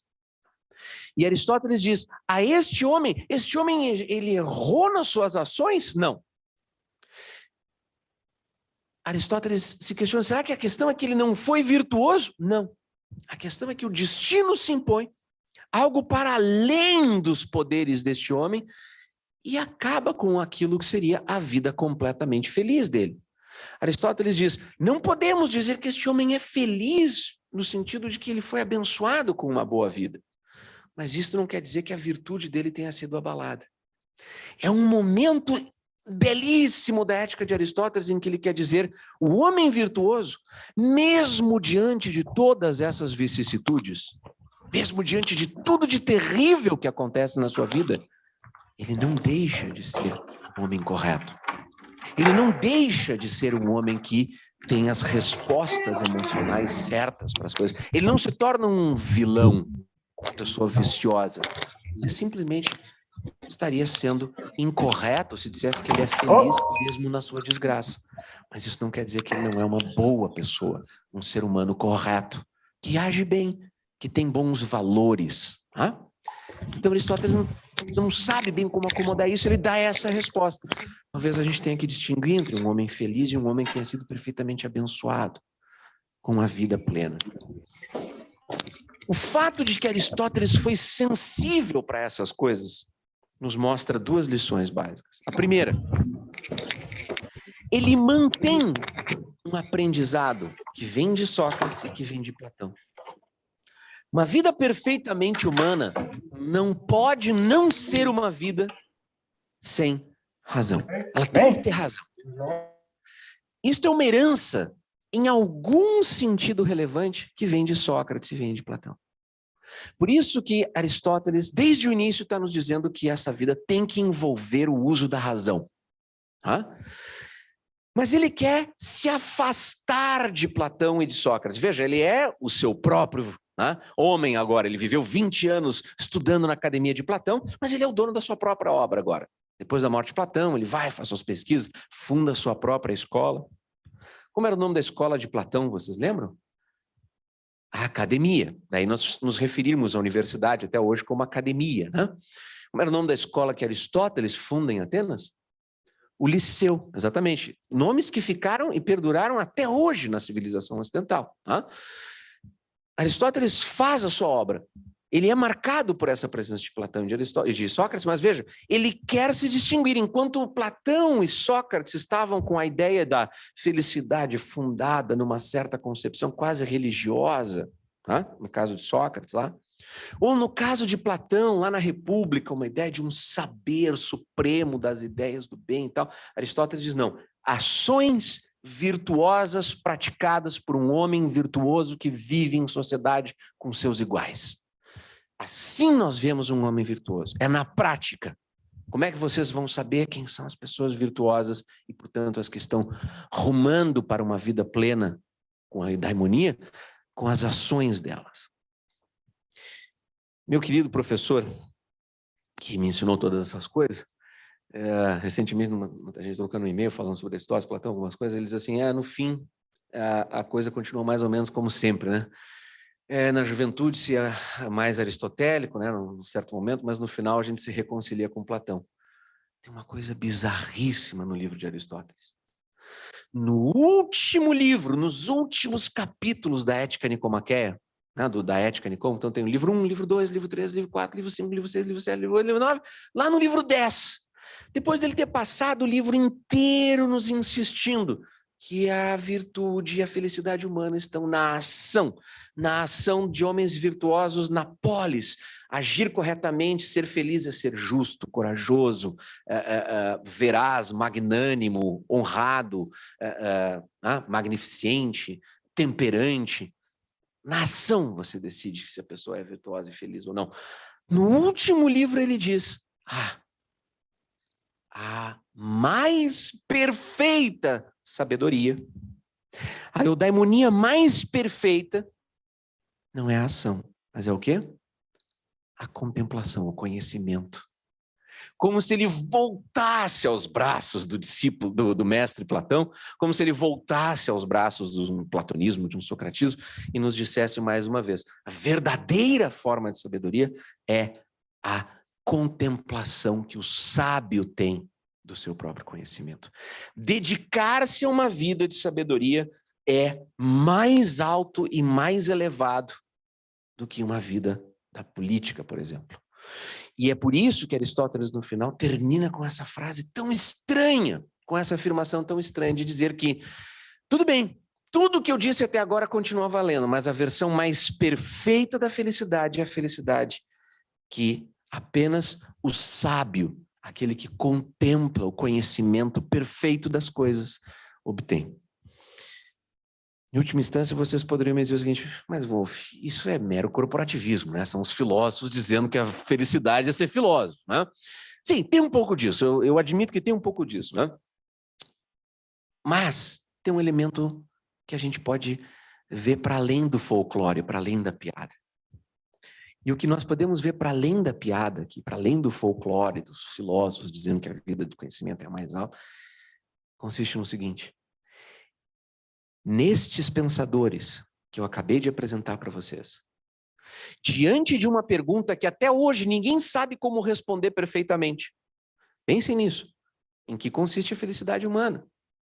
Como se é feliz e como se atinge os bens humanos mais elevados e mais importantes. Ninguém sabe responder isso perfeitamente. E não adianta dizer que isso não é decisivo para a vida humana. Porque simplesmente o documento político mais importante da história dos últimos 250, 300 anos do Ocidente e talvez do mundo inteiro, a Declaração de Independência dos Estados Unidos da América, começa justamente afirmando que todos os homens têm, entre outras coisas, o gênero humano tem direito ao quê? The pursuit of happiness. Até hoje e olha, os caras brigam horrores lá para decidir quais são os limites desse seu direito de buscar felicidade, no plano pessoal, no plano coletivo, como é que se chega nisso, como é que se chega aquilo. Estes caras que nós vimos hoje, lá no iniciozinho da nossa civilização, eles estavam tentando dar essa resposta. Em que consiste uma vida feliz? Em que consiste uma boa vida humana? E vejam que generosa concepção da nossa espécie. Que generosa e tremenda concepção da espécie humana é essa que diz que os seres humanos são, como diz Aristóteles no encerramento do seu tratado. Aristóteles diz: quer seja a razão, quer seja alguma outra coisa esse elemento que julgamos ser o nosso elemento dirigente, o guia natural que existe em nós, tornando a seu cargo as coisas nobres e divinas, e quer seja ele mesmo divino, quer apenas o elemento mais divino que existe em nós. Repito, o elemento mais divino que existe em nós, sua atividade conforme a virtude que lhe é própria, será a perfeita, completa e última felicidade. Essa é a atividade da razão. O que Aristóteles acabou de dizer? Existe em todo ser humano algo de divino. O que é divino no ser humano? A nossa capacidade racional.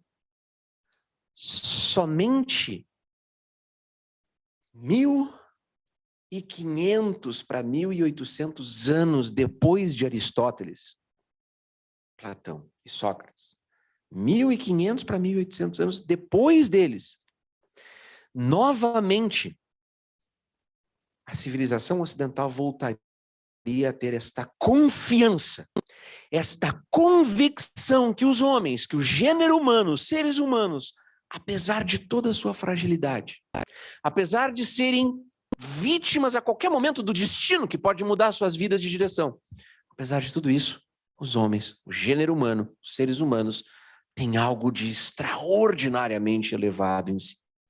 O quê? A razão.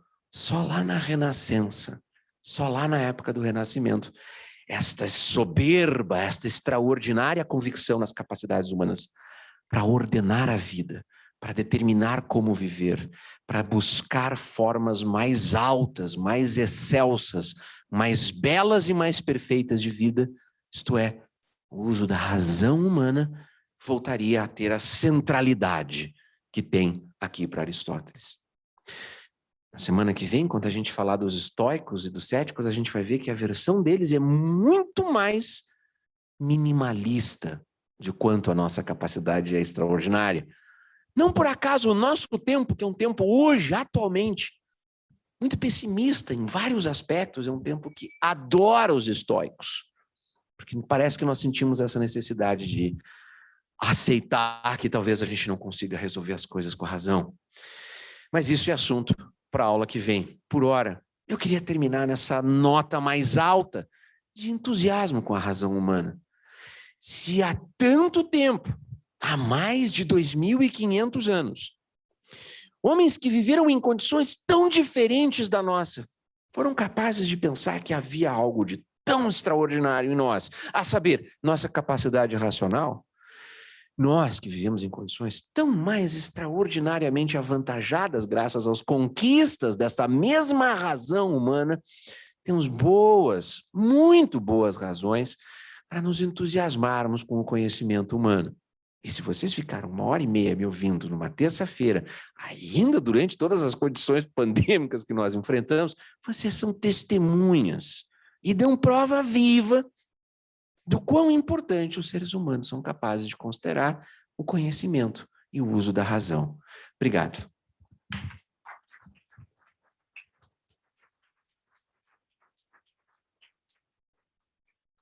Pessoal, a gente, como sempre, tem um tempo para o debate, perguntas, questões, dúvidas, pedidos de sugestões, o que vocês quiserem. Por gentileza, pode falar.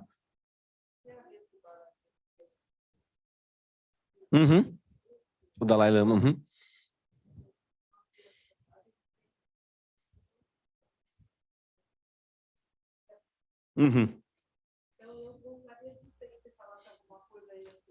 Claro, claro. Veja, Eduardo, com licença. Claro. Para o pessoal que está na internet... Vai repetir a pergunta, claro. Isso, por Perfeito. favor. Obrigado, Desculpa, Edgar. Não, imagina, obrigado por me lembrar, Edgar. Então, a questão dela é conectando com a lição que nós encontramos no budismo, que foi transmitida pelo Dalai Lama quando de sua passagem pelo Brasil. Acho que nós estamos na vida para ser feliz, para buscar a felicidade e, ao mesmo tempo, para aprender. Que conexão isso tem com o que nós vimos agora, especialmente com Aristóteles, mas também com Sócrates e Platão? Veja, os gregos tinham esta exata e mesma equação. Estes gregos que eu apresentei para vocês, Sócrates, Platão e Aristóteles, apesar das diferenças, eles estão de acordo que a vida feliz é uma vida dedicada à sabedoria. Portanto, felicidade e sabedoria estão conectadas. Você pode interpretar isso de muitas formas. Tem gente que acha que a sabedoria prática para Aristóteles é aquela apenas aplicada nas ações. E isso não está necessariamente conectado a uma sabedoria mais ampla. Outras pessoas acham, isso é o de menos. O fundamental é que você tem razão em conectar e mostrar que culturas muito diferentes, que floresceram em regiões do mundo muito distantes, sem contato entre si, estavam, em primeiro lugar, tentando dar uma resposta para um dilema que é o mesmo. Qual é o sentido da vida humana? Como é que nós encontramos princípios organizadores para a nossa existência? O que nós buscamos? E, frequentemente, a resposta para isso passa por reconhecer que nós queremos, invariavelmente, queremos ser felizes. Divergências quanto ao que significa ser feliz, bom, sempre existiram, vão continuar existindo, mas é um traço comum da experiência humana, a busca pela felicidade. E que nós temos um certo apreço pelo conhecimento, e a gente pode divergir e achar que o monge, a pessoa que vive reclusa no monastério, dedicada aos santos e a uma vida, né, voltada para a espiritualidade, é mais sábio do que aquele que vive, por exemplo, tomando decisões pela coletividade na vida pública da polis. Pode ser. O cientista de laboratório é mais sábio que os outros dois. Pode ser, a gente pode divergir quanto a isso. Mas não há experiência humana, nem entre tribos, nem entre civilizações antigas, nem entre as mais avançadas, que não reconheça que o conhecimento é fundamental para a natureza, para a realização da natureza humana e para uma boa vida humana. Pode haver divergências quanto a, assim como no caso da felicidade, quanto ao que é a forma mais elevada de conhecimento e que tipo de coisas nós queremos conhecer. Isso pode ter, mas nenhuma forma humana de vida e de organização social pode dispensar, pode abrir mão. O que há de diferente, claro, é que, especialmente na visão de Aristóteles, não existe uma vida espiritual, uma vida da alma, independente desta vida do corpo e desta vida que este ser humano, que é esta alma, neste corpo, vivendo aqui e agora, vive em sociedade. Para Aristóteles é isso. Um grande intérprete de Aristóteles, cristão, o filósofo medial Tomás de Aquino, São Tomás, tentou interpretar Aristóteles e de maneira brilhante e genial, chega muito perto de conseguir, ele tenta forçar a barra para fazer com que Aristóteles fosse uma espécie de precursor das teses cristãs, e aí ele tenta ver em Aristóteles um defensor da ideia de que a alma pode existir separadamente do corpo, mas para Aristóteles isso não existia. Então é claro que tem essas diferenças todas, não tem reencarnação, não tem isso, né, de uma espécie de panteísmo, de você estar conectado a todas as outras formas de vida. Para os gregos, a forma humana, o gênero humano, o homem e a mulher, são as formas mais altas numa hierarquia de formas de vida. Os demais animais, plantas, tudo está abaixo de nós. Nós estamos aqui no topo. Não por acaso, no Renascimento, a retomada dessa perspectiva do homem como centro, né, do universo e hierarquicamente superior na ordem das coisas do mundo, vem dos gregos. Tá? E isso não tem nada a ver com o budismo, nem com outras formas, né, de orientalismo e tal. Mas, essencialmente, a sua aproximação está correta ao lembrar disso, porque é a mesma busca, ainda que o conteúdo do resultado dessas buscas seja diferente. Tá? Eu acho que é bem interessante lembrar disso. Mais alguma questão? Por gentileza.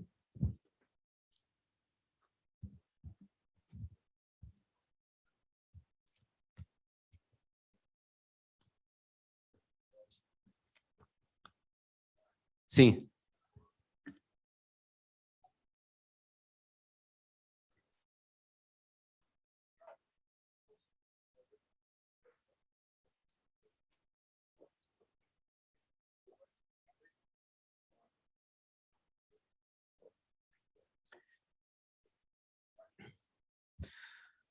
Chegasse até agora, né? Essa é uma excelente pergunta. Quem seriam 3 nomes contemporâneos que eu, pelo menos pessoalmente, daria como as figuras mais importantes, né? Vamos fazer um recorte, tá? Tudo tem que ser um pouquinho arbitrário. Vamos descontar os últimos 20 anos, esses 20 anos do nosso século XXI, tá? Porque aí é tudo muito recente, não dá para saber, é muito perto. Vamos pegar o século XX, né? Se a gente pegar o século XX, tem 2 nomes incontornáveis, tá? Quais são esses 2 nomes incontornáveis? Praticamente qualquer filósofo com o que vocês falarem, acadêmico ou não, tal, vai necessariamente responder que Martin Heidegger, na Alemanha, tá? Autor de O Ser e Tempo, entre outras obras, e Ludwig Wittgenstein, do Tractatus Lógico-Filosófico, são os 2 filósofos mais importantes do século XX. Tá? Eles são de escolas, estilos, temperamentos, escrita, completamente diferentes, mas eles são unanimemente considerados no meio filosófico como os 2 mais importantes e mais incontornáveis nomes da filosofia do século XX. Só para dar um exemplo, o nosso grande professor emérito da Universidade de São Paulo, que faleceu esse ano aos 91 anos, José Arthur Janotti, figura maravilhosa, eu tive o privilégio de conviver com ele. O Janotti culminou a sua carreira aos 90 anos, em 2020. Foi o último lançamento de livro antes da pandemia começar, que eu fui, em março de 2020. Ele culminou a sua carreira justamente com um livro chamado, né, Heidegger / Wittgenstein, Confrontos, publicado pela Companhia das Letras. É um livrão difícil. O Janotti sempre foi um filósofo muito exigente, muito rigoroso, e esses 2 autores que ele escolheu comentar são tremendamente difíceis. Então, eu diria que, com certeza, estes 2 filósofos estariam nessa lista. Tá? Como você perguntou de um terceiro, eu vou dar um terceiro que é de minha predileção. Este ano completam-se os 50 anos da publicação de um livro. Esse livro se chama Uma Teoria da Justiça, A Theory of Justice, que foi publicado em 1971. De um filósofo americano chamado John Rawls. Tá? Bom, por que eu estou dando esse livro, que é bem mais recente, e esse autor, que morreu no início dos anos 2000, no meio desses outros gigantes, assim, que todo mundo conhece? Tal? Bom, porque praticamente toda a discussão de filosofia política dos últimos 70 anos, portanto, antes mesmo do livro dele ser publicado, porque ele já vinha publicando artigos e fazendo coisas, quase toda a discussão de teoria política, filosofia do direito, filosofia política, teorias da justiça, teorias da igualdade, tem a ver, são devedoras, né? Devem ao livro do John Rawls. Então, eu diria que esses 3 nomes são possivelmente 3 dos nomes mais importantes. Mas é aquilo, quanto mais a gente se aproxima de agora, a variedade de autores vai ficando cada vez maior e tal, né? Mas esses seriam os 3 nomes que eu daria. O Wittgenstein, cujas obras datam ali de 1921, depois dos anos 30 e 40, muita coisa em cadernos e coisas que vão sendo publicadas postumamente, nos anos 50, as obras finais, ele morre, e aí tem as investigações filosóficas. O Martin Heidegger, cuja obra máxima, O Ser e o Tempo, é da década de 20, e depois tem várias outras publicações, e depois, lá nos anos 70, o John Rawls. Bom, tem gigantes que poderiam entrar aqui, Bertrand Russell, Frege, quem mais? O Moore, também lá na Inglaterra, de W. Moore. Enfim, são os de minha predileção, assim, mas eu diria que esses 3 nomes são os mais determinantes, assim, os mais influentes e cujas obras são mais difíceis de contornar. Quem quer que esteja estudando filosofia vai ter que passar por esses autores, com certeza. Mas é um bom exercício esse, eu nunca tinha pensado nisso. Diga.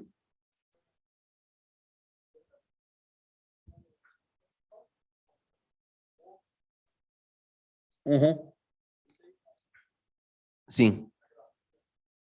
Não. Não.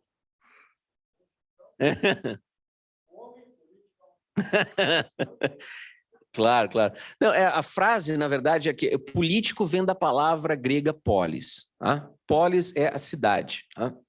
E a cidade grega é uma versão muito específica. Tá?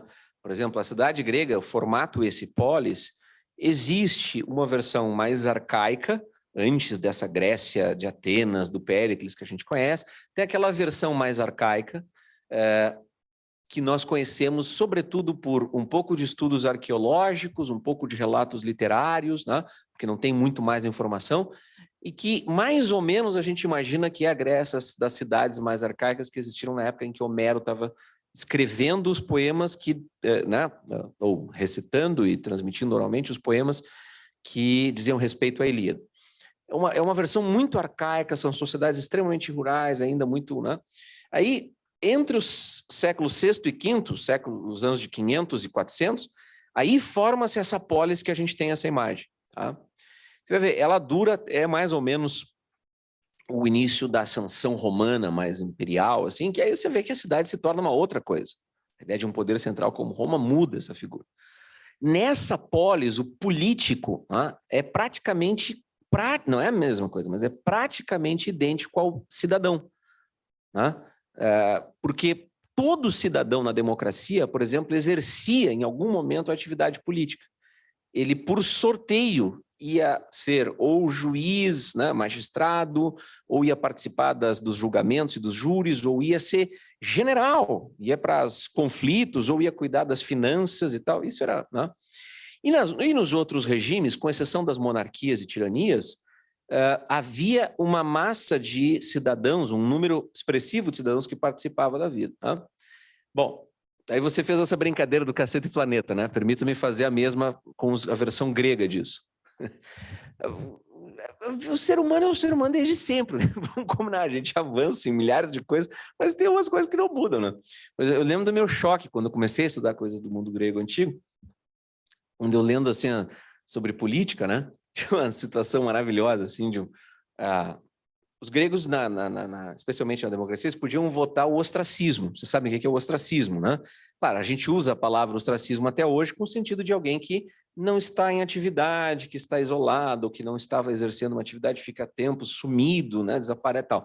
O ostracismo funcionava assim. De tempos em tempos, a cidade se reunia e podia votar. Tem alguém que a gente quer mandar para fora da cidade? Olha que maravilha de dispositivo. E aí, por votação, você não precisava apresentar motivo. Você não precisava apresentar motivo. A cidade decidia na Assembleia, queremos botar no ostracismo fulano, beltrano ou ciclano. E aí votavam. E se passasse, o cara tinha que ir para fora, o cara tinha que ficar 5, 10 anos fora da cidade. Tá? Bom, e aí eles votavam em uma espécie de plaquinha de cerâmica, vocês imaginem assim, né? Umas plaquinhas escritas e tal. E tem uma cena maravilhosa num livro de filosofia, de história da política grega. E os caras contam que num achado arqueológico, que se eu não estou enganado, é da década de 50 ou 70, agora do século XX, eles encontraram um lugar, chama-se Ostraca, esses votos, né, nessa cerâmica, eles encontraram um sítio arqueológico com vários desses votos para o mesmo nome. Isto é, os votos já estavam prontos, era chegar e entregar para as pessoas assim, vota contra o fulano, vota para botar o cara para fora. Então, assim, a vida política sempre teve essa dimensão, digamos assim, mais baixa, mais vulgar, mais corrupta, né? Péricles, gigantesco estadista, né?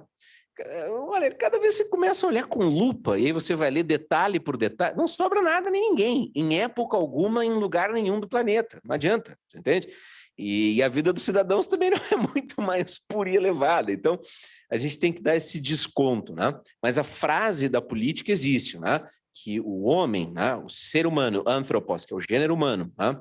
Ele é um animal político, zoe politikon, isso está lá no texto da Política de Aristóteles e aparece em outros lugares. Se você quiser traduzir por o homem é um animal político, tudo bem, desde que você lembre. Político aqui tem o sentido de que é um homem que vive em sociedade na polis, que não pode viver isoladamente. Uma outra maneira de traduzir de maneira bem leal ao texto grego essa frase é: o homem é um animal social, ele vive em sociedade. Porque o ponto de Aristóteles não é que o homem é animal político da carreira política, é um animal que vive com outros homens, que vive em sociedade. Tá? É uma tese bastante curiosa, tá? Mas ao mesmo tempo... a qualidade era melhor, vamos combinar. Mesmo os piores políticos gregos ainda estavam uma boa média. Mais alguma questão? Bom, eu proponho então para a gente o seguinte: semana que vem eu vou comentar com vocês aqui as figuras de Cícero, Sêneca, Marco Aurélio, a gente vai falar dos estoicos, e eu proponho então que a gente faça então esse percurso ainda para finalizar o mundo grego, tá? E romano, e depois a gente vai dar esse salto lá para o Montaigne, os ensaios de Montaigne. Vocês sabem que nesse momento está acontecendo a famosa Feira do Livro da USP, que lamentavelmente está sendo online de novo e tal, né? Vários desses autores que eu estou mencionando têm seus textos, né? Facilmente vocês podem encontrar ali na Feira do Livro da USP. Vocês vão no site das editoras, estão lá, sites, né? Promoção dos livros por mais 50% de todas elas, os maiores tipos de livros e tal. O Montaigne, por exemplo, tem os ensaios traduzidos pela editora 34, completo, maravilhosa tradução, uma revisão técnica impecável. Tá? O Platão, que eu recomendei para vocês aqui, os diálogos como Apologia de Sócrates, né? Traduçãozinha da LPM Pocket, fantástico também. Aristóteles não tem as suas obras integralmente traduzidas no Brasil, um grupo português está organizando a tradução completa das obras de Aristóteles. Vários colegas meus e professores que eu tive estão participando dessa tradução completa das obras de Aristóteles. Em breve a gente vai ter, mas a ética, lamentavelmente, é uma das que nós não temos, né? Teria que ler inglês, ou francês, ou italiano, para quem não lê grego. Né?